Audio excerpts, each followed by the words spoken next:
Hello, hello, my dears. My name is Rain the Recluse, and welcome to the channel. I did change up the lighting today. I hope that it's better for you all. It was supposed to be giving a warm, comfy, cozy, and instead it was just washing everything out rather unpleasantly. So hopefully this is better. I guess we'll just have to wait and find out. Anyway, today we're going to be talking about a recently released movie that's caught my eye, Nosferatu. Well, this movie was released a little bit ago. In the US, it was released December 25th, 2024, technically making it a Christmas movie. I did not actually see it until New Year's. So I'm a little bit behind the hype train, but I just can't help myself, so I'm gonna yap about it anyway. In a similar manner to when the Barbie movie was released, a phenomenon occurred where fans of the newly released movie were taking the time to dress up to go and see it in theaters. So when people were going to see the Barbie movies, they would don Barbie pink, sparkly outfits, accessories, all that fun stuff to go see the movie live, while fans of Nosferatu donned their cloaks and capes and dressed in dark gothic attire to go see the film. I myself fell victim to the craze and ended up dressing to go see the movie as well. I'm not usually a movie person. Usually I wait for it to become rentable and watch it from the comfort of my own home, but my friend convinced me to go see it with her on New Year's Eve, and I have to say I do not regret the decision.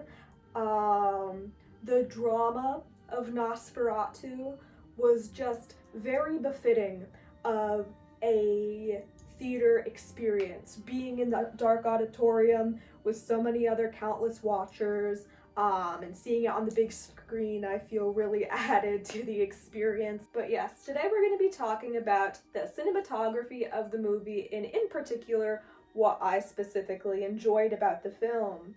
While there are plenty of critiques and criticisms that could be made, I may make that into its own separate video, but today it's just going to be me fangirling about the film a little bit. This video is going to contain spoilers, so you have been warned.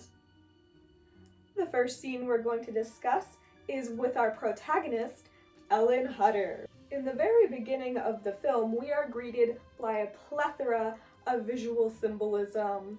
And one of the moments that first caught my eye was when we are being introduced to all of these characters, and Ellen is handed by her new fiancé, Thomas Hutter, a bouquet of lilacs. Ellen is absolutely distraught at the idea of all these lilacs being plucked and killed just to be put into a bouquet, and it leaves her husband utterly perplexed.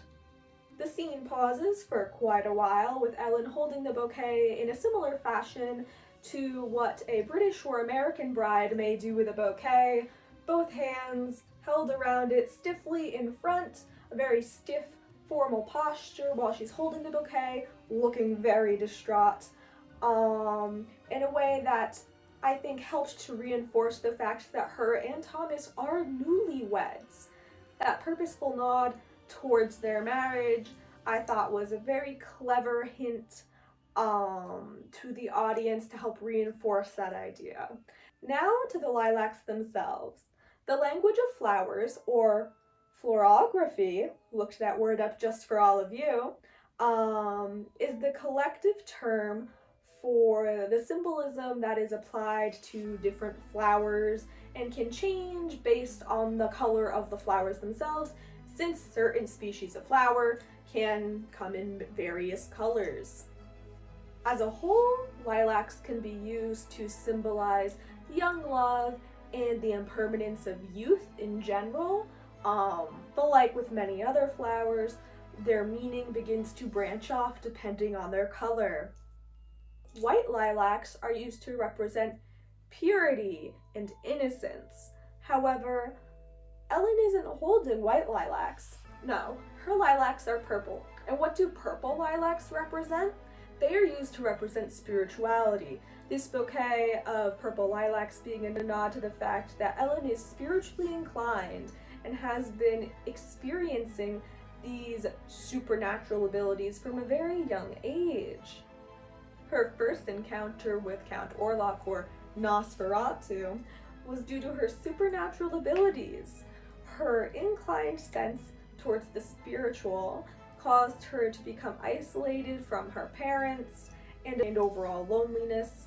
Her psychic abilities, or rather her supernatural abilities, caused her to call out to any creature or deity that might be listening, and unfortunately for her, Count Orlok is who answered. This next topic is just a general observation, but I wanted to discuss the lighting used in Nosferatu. I really admired how the film portrayed night versus day. Recently, a lot of movies have taken to displaying nighttime by making their film incredibly dark, making it difficult for audiences to discern what is actually happening on screen. Some people enjoy this method, seeing it as immersive and helping them feel like they are in the movie. Personally, I'm a little sick of it. I personally prefer what the film Nosferatu has done, taken to using cooler tones, silvers, blues, grays, and applying those to the atmosphere and the film to depict nighttime.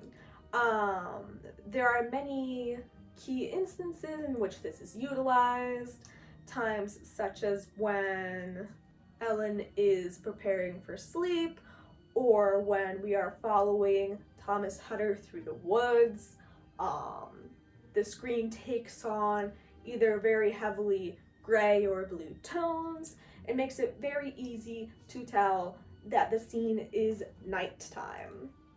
I think this usage of cooler tones adds a dreamlike and fantastical quality to the movie itself, and for me, it created a more immersive experience. I feel like I wouldn't have been able to as fully enjoy the cinematography and all the beautiful shots present in the movie if it was dark and I wasn't able to see it as well.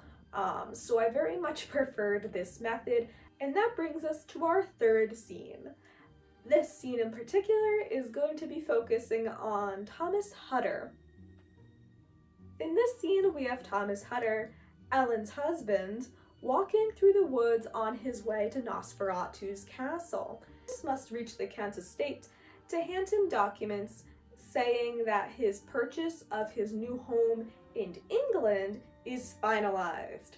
This document is supposed to allow the vampire Nosferatu to move into his new home in England, which is really just sort of a ruined mansion, more than a home, which also puts Thomas on edge.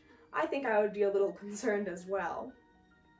I just love the atmosphere in this scene specifically, the sense of isolation, seeing how small Thomas is in comparison to the looming trees overhead, how it's forming that sort of triangle and drawing the eye from the top of the trees overhead down towards the bottom.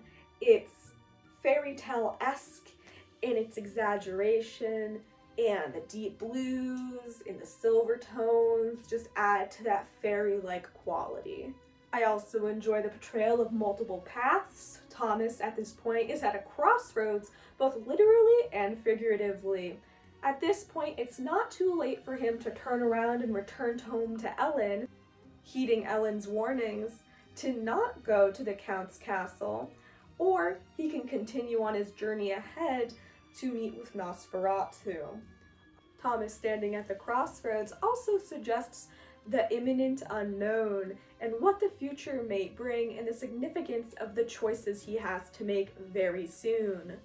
Now, just to mention this for a bit of fun, while Thomas is at the crossroads, he is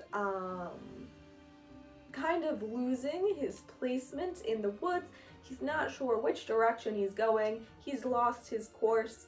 And we hear a carriage speeding towards him, pulled by two horses with no driver. I know it's supposed to be a very serious and disorienting scene. I couldn't help but giggle a little bit. Just these two horses pulling a carriage at breakneck speeds towards this poor, shaking, confused man. That really made me laugh a little bit.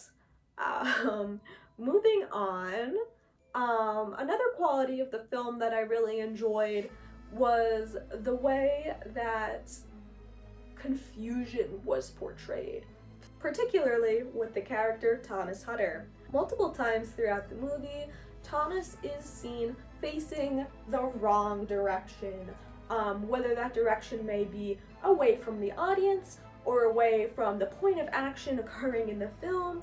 He is oftentimes looking the wrong way, and as the camera finally focuses on him, he has those few seconds before he quickly whips around into the correct direction, further enhancing the idea that he is confused and not quite sure what's going on, where he's supposed to be going, and also adds to that dreamlike and almost now nightmarish quality in confusion that is being portrayed.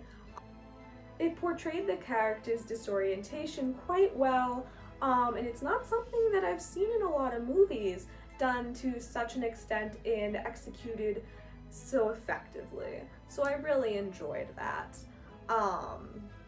Especially when a lot of these moments are occurring, again, in that nighttime lighting with the silver and blue tones. Oh, I just can't stop talking about that. It just made me feel like I was in some sort of scary, horrible dream, and I cannot tell you how much I enjoyed it. Overall, I think the movie was a really enjoyable experience, and I do not regret going in the slightest. Dracula has had its spot in the limelight, and now Nosferatu has multiple times as well. I'm waiting for another Carmilla remake. Carmilla, the often referred to as older sister of Dracula, has not been in the spotlight for some time now, and I would love to see a retelling in a similar fashion to Nosferatu. I think it could be really interesting, and I would love to see that on the big screen. If you have a vampiric story that you would love to see remade on film, feel free to comment below. I might not have heard of it, and maybe you'll just have to check it out and make a video about it. But if you liked this video, go ahead and leave a like. It really helps encourage me to continue making videos for you all, and it also really improves my reach, so I would greatly appreciate that. And if you want to stick around for even more content in the future, go ahead and hit the subscribe button. And with that, it's time to say goodbye, my friends. I'll see you next time. Bye-bye!